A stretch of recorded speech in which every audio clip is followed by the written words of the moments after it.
Okay, so we got a pit opened up here, or at least the road cut profile, so we can see a little bit more of what type of soil we have in this landscape. The ditch is wet and running, and I can tell you, because I laid this sail out, that leaf tree group there is protecting a seep that we're getting this moisture from here.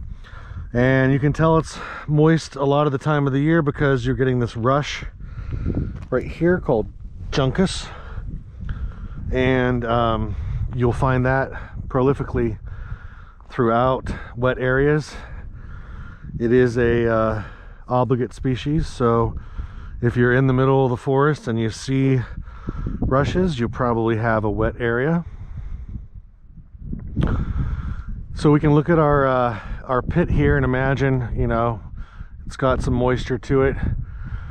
Not only is that a seep there, there's one over there, and you know, to be frank, we don't have very much knowledge about the underground water systems necessarily that are happening. We kind of use the topography and use LiDAR to figure out basically, you know, if you were a drop of water, where would you fall? And we assume that underneath all that area, it's operating under those rules. However, we really don't have an idea of exactly what's going on underneath. So it's a little bit of voodoo science, or you know, witchcraft, in my opinion. But this is a nice photogenic, pretty typical west side glacial influence. You can see we have a lot of large cobbles, fist or head size, throughout this profile, and we have the similar coloration that we've seen in other profiles that we've looked at.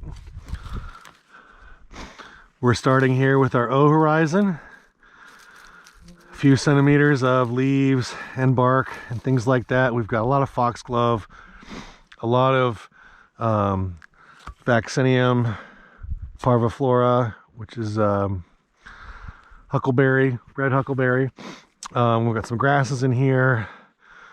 We've got some elderberry popping up as well. Those are trailing blackberry and sword fern in here.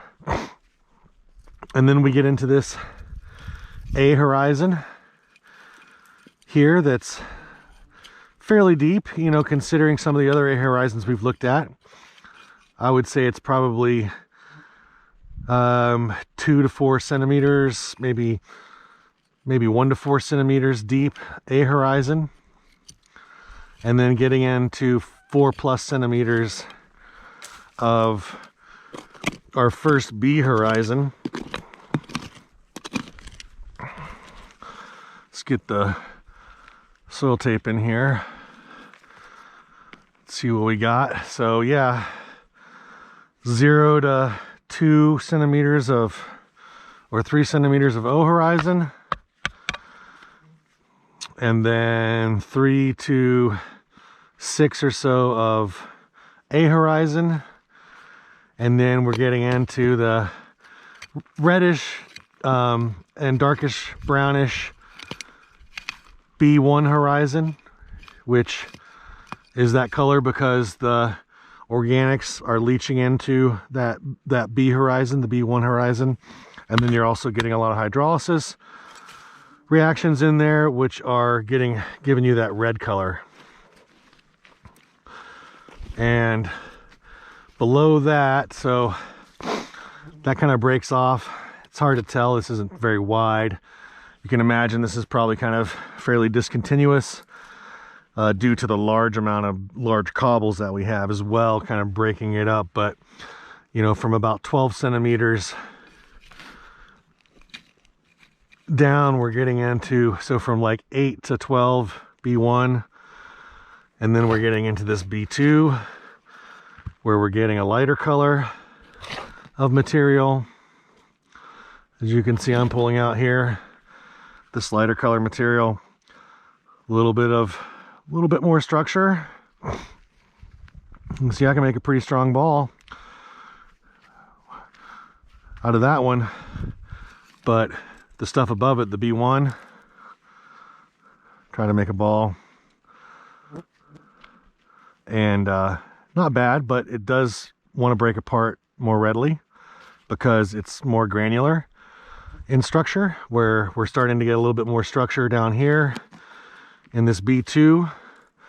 And then I could probably even break this out, even though I've said in the past I'm more of a lumper than a splitter, but I started, you know, at about 1 meter deep here, getting into oh crap, and we're on inches. Oh, we were on inches, so sorry about that. And the centimeters.